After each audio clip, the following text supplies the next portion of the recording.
Bienvenue à tous, merci de nous rejoindre pour cette nouvelle édition de l'information. Au sommaire de ce journal, vers la mise en œuvre complète des clauses de l'accord revitalisé de 2018 au Soudan du Sud, avec comme étape clé la rédaction de la Constitution.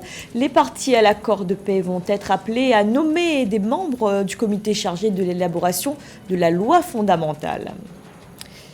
Le Gabon entend atteindre une production cacaoyère de l'ordre de 3000 tonnes d'ici 2025, et ce dans le cadre du plan d'accélération de la transformation initié par le gouvernement. L'objectif est notamment de réintégrer le cercle des gros producteurs africains de cacao.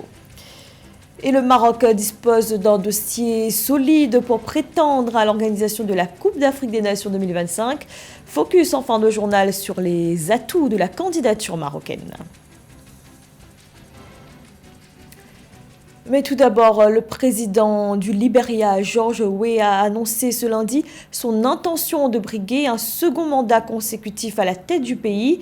L'ancienne star internationale du football libérien avait été élue en 2017 à l'issue du second tour de la présidentielle avec plus de 61% des voix. Son élection avait suscité beaucoup d'espoir dans ce pays confronté aux guerres civiles et plus récemment au virus Ebola. Ses détracteurs estiment que peu de promesses ont été tenues. George Weah entend lui consolider les acquis en cas de second mandat. Au Soudan du Sud, la majorité des points clés de l'accord de paix revitalisé de 2018 n'ont toujours pas été appliqués. C'est le cas notamment de la rédaction de la Constitution. Pour y remédier, le cabinet de la présidence a ordonné au ministre de la Justice d'écrire aux parties à l'accord afin de leur demander de nommer les membres du comité permanent d'élaboration de la Constitution. Marie-Raphaël Tolo. Au Soudan du Sud, les autorités vont constituer dans les prochains jours un comité permanent d'élaboration de la Constitution. En date du 27 janvier, le cabinet de la présidence a ordonné au ministre de la Justice et des Affaires constitutionnelles, Ruben Madol, d'inciter les parties de l'accord de paix à nommer des membres pour former le dit comité permanent du processus d'élaboration de la Constitution. Ce comité permanent sera, selon les autorités, fondé sur la base du respect des clauses de l'accord de paix revitalisé de 2018. L'élaboration de cette constitution sera quasiment la finalité des accords de Juba de 2018 dans le cadre de la revitalisation du processus de paix au Soudan du Sud. Je pense que c'est une avancée réelle dans le cadre de la stabilisation de ce petit pays qui a été contrarié à la sécession avec son grand voisin soudanais depuis 2001. D'après les autorités sud-soudanaises, ce processus de mise en œuvre de la Constitution permanente va commencer par la reconstitution du Comité national d'amendement constitutionnel, la formation du comité de rédaction constitutionnelle et un sous-comité préparatoire. Toutefois, pour renforcer les capacités du pouvoir judiciaire, un comité de réforme judiciaire de 12 membres a été créé le 28 juillet 2022 par le premier vice-président Riek Machar, conformément à la disposition de l'accord de paix sur le pouvoir judiciaire. La rédaction d'une constitution devrait être exclusivement liée à la compétence des différents acteurs qui interviennent dans le comité scientifique de validation et non aux représentants des groupements armés ou politiques qui ont été à la base de l'accord de paix. Si rien n'est fait, nous arrivons à une constitution qui prendra en compte seulement que quelques normes liées aux revendications de ces groupes militaro-civils, mais qui en réalité ne prendront pas en compte les aspirations les plus profondes du peuple sud-soudanais en réalité. Rappelons qu'en décembre 2022, le président Salva Kiir a signé la loi sur le processus d'élaboration de la Constitution permanente ainsi que d'autres projets de loi requis par l'accord de paix revitalisé. Ces mesures, selon des experts, sont initiées en préparation à l'élection présidentielle reportée à 2025. Dans l'actualité également, le Soudan et le Tchad raffermissent leur coopération sécuritaire. Le général Abdel Fattah al-Burhan, président de la transition soudanaise, et son homologue tchadien Mahamat Idriss Déby se sont accordés pour renforcer la sécurité à leurs frontières communes, notamment grâce à la force mixte créée en 2005. Les deux États entendent par ailleurs accentuer la coopération en matière d'échange de renseignements, mais également au niveau judiciaire. Au Cameroun, la région de l'Est, malgré un sous-sol très riche, demeure encore en marge du développement. Un véritable défi pour le gouvernement qui entend miser sur la synergie de tous les acteurs locaux et notamment des leaders religieux dont les initiatives permettent d'apporter un encadrement à la jeunesse. Séverin Douque. Le développement de la région de l'Est du Cameroun préoccupe les acteurs du développement. Il pose la culture de la paix et du pardon pour favoriser et stimuler les efforts de développement de la région ainsi que l'épanouissement des communautés. Dimanche 29 janvier 2023, ils ont procédé à l'inauguration et à la rétrocession d'une église à Bangofit, localité située à environ 118 km de Bertoua, le chef-lieu de la région de l'Est, avec pour finalité l'encadrement moral, intellectuel et spirituel de la jeunesse. Paix et pardon, paix et pardon. C'est très important et en même temps, les œuvres de l'Église catholique qui forment non seulement au plan spirituel, mais aussi au plan intellectuel, et puis encadrent même la jeunesse féminine comme la jeunesse masculine. Nous avons pensé qu'il fallait faire quelque chose pour qu'il y ait un encadrement de proximité. La région de l'Est est l'une des plus riches du Cameroun, avec un important potentiel minier dans d'énormes gisements de bauxite à Minim Martap et Ngaoundal, estimés à environ 1 milliard de tonnes, et d'autres minéraux rares non moins importants, tels que le fer en Balam, estimé à 775,4 millions de tonnes. Des richesses qui demeurent sous-exploitées, freinant ainsi le développement de cette région. Un challenge que la plateforme pour le développement de l'Est, qui a à sa tête le ministre Joseph Lé, veut relever à travers différentes activités. Nous sommes dans une région de l'Est où il y a beaucoup à faire. Et nous ne pouvons développer cette région que si nous sommes ensemble. Si nous nous mettons ensemble, comme nous le faisons un tout petit peu dans le cadre de la plateforme pour le développement de la région de l'Est. Le Cameroun, avec l'économie la plus diversifiée d'Afrique centrale, est engagé dans un ambitieux programme en vue de l'émergence économique à l'horizon 2035. Le développement de la région de l'Est pourrait fortement contribuer à l'atteinte de ces objectifs. Au Gabon, dans le cadre de son plan d'accélération de la transformation agricole, le gouvernement projette de porter la production nationale de cacao de 250 à 3000 tonnes à l'horizon 2025, une mesure qui vise à apporter plus de devises au pays, mais également à accéder au rang des plus importants producteurs de cacao en Afrique. Marie-Joëlle Ballot.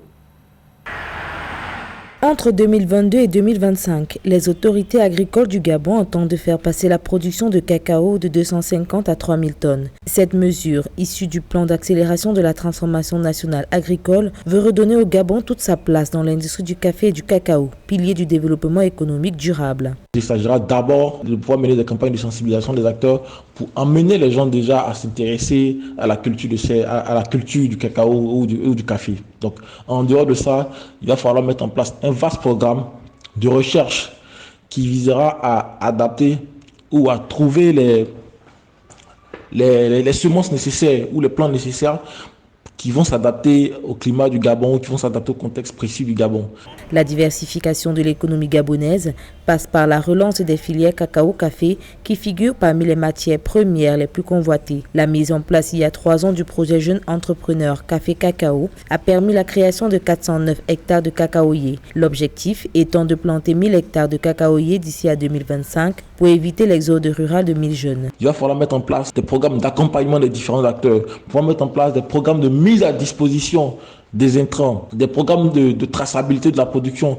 Vu que c'est maintenant que le pays est en train de se lancer dans la culture du cacao, il va falloir parallèlement à ça développer le secteur de la transformation pour au moins faire la première transformation sur place afin de pouvoir générer beaucoup plus de valeur ajoutée. Il va falloir également initier des campagnes, initier des stratégies pour pouvoir favoriser une consommation locale accrue, de sorte à pouvoir protéger le Gabon de tout ce qui est variabilité, instabilité du marché mondial du cacao. L'ambition du Gabon est de devenir l'un des plus gros producteurs africains de cacao. Si à l'horizon 2025, l'objectif fixé est de 3000 tonnes de cacao, les autorités agricoles nationales espèrent rejoindre le peloton des pays producteurs en retrouvant sa production de 1975, qui était stable à 17 000 tonnes cacao-café confondus. Du théâtre à présent avec la pièce Sœur d'ange, inspirée de l'œuvre de la dramaturge béninoise Marie-Josée Afik-Begui, une mise en scène signée Marianne Dara. La pièce conte le destin de 3 femmes à travers le prisme du mariage forcé et se veut ainsi porteuse d'un message d'émancipation. Reportage de notre correspondant Lefti Ounou. Des artistes comédiennes ravivent le test dramatique intitulé Sœur d'ange du dramaturge Marie-Josée Afik-Begui, autrice de poèmes, de nouvelles et de scénarios à Cotonou, la capitale économique du Bénin. Ce spectacle est mis en scène par Mariam Dara et est interprété par 3 comédiennes dans les rôles de coépouses opprimées. Il s'agit d'une histoire d'environ 15 années de vie conjugale précoce vécue par ces 3 jeunes femmes âgées de 20 à 30 ans. Elles choisissent d'exprimer leur ras-le-bol au cimetière sur la tombe de leur défunt mari dénommé Monsieur Le. Dans la nuit, de minuit jusqu'à l'aube, elles boivent, chantent, dansent, profitant de loisirs qui leur étaient interdits du vivant de leur mari et s'interrogent afin d'espérer un lendemain meilleur. Le texte parle de femmes qui se battent pour leur émancipation.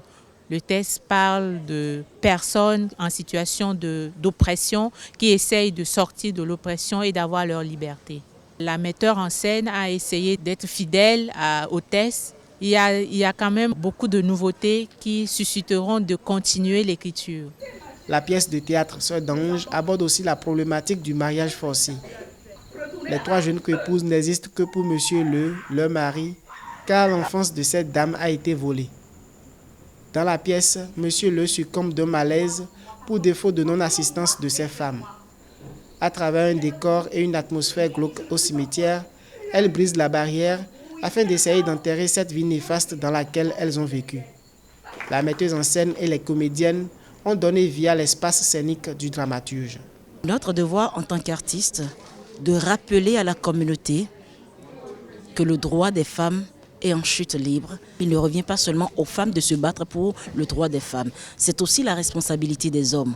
Parce que oui, ce n'est qu'ensemble que nous pouvons porter les choses. Et pour qu'on les porte très bien, il faut qu'on s'entraide. C'est ensemble que nous allons fermer le trou de cette jarre-là. Ce n'est pas l'apanage des hommes, c'est l'apanage de l'humain. Et l'humain, c'est la femme, c'est l'homme.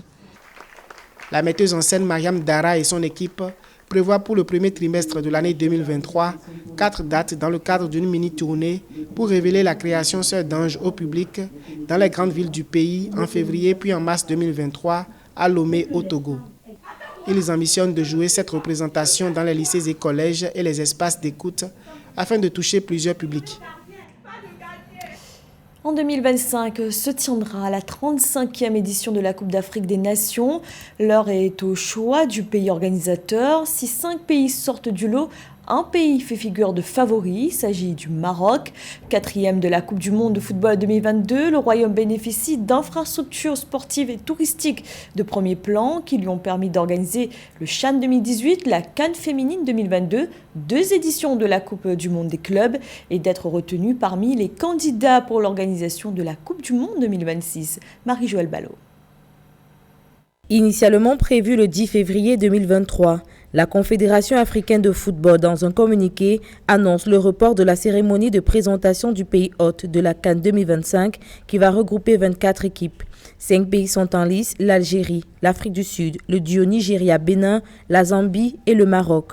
Le parcours historique du Maroc à la Coupe du Monde de football 2022, qui a valu aux Lions de l'Atlas d'être la première équipe africaine à atteindre les demi-finales de la compétition, a augmenté la passion des Marocains pour le football. L'organisation de la CAN 2025 dans le Royaume et un éventuel sacre au bout du tournoi figurent parmi les principaux défis sportifs actuels du Maroc. Par rapport à l'organisation de la Coupe d'Afrique 2025 au Maroc, on veut démontrer donc au monde entier que l'Afrique est capable d'organiser, en respectant les normes internationales, une grande compétition. Comme ça, l'Afrique peut se voir attribuer plus souvent l'organisation de la Coupe du Monde.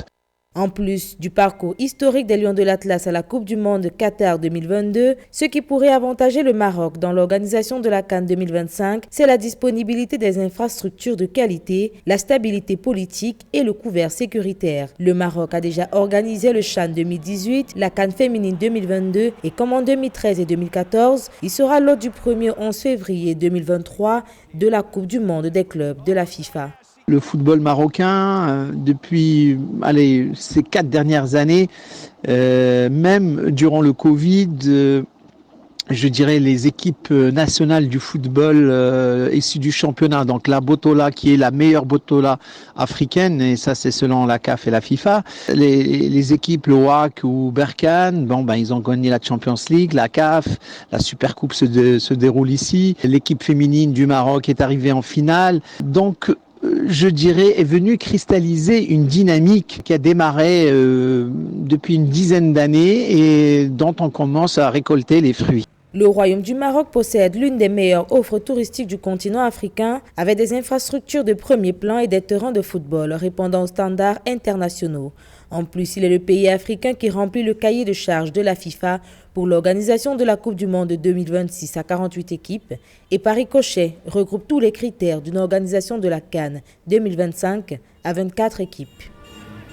C'était le journal de la rédaction. Merci de l'avoir suivi. Retrouvez dans un instant une nouvelle édition de l'information.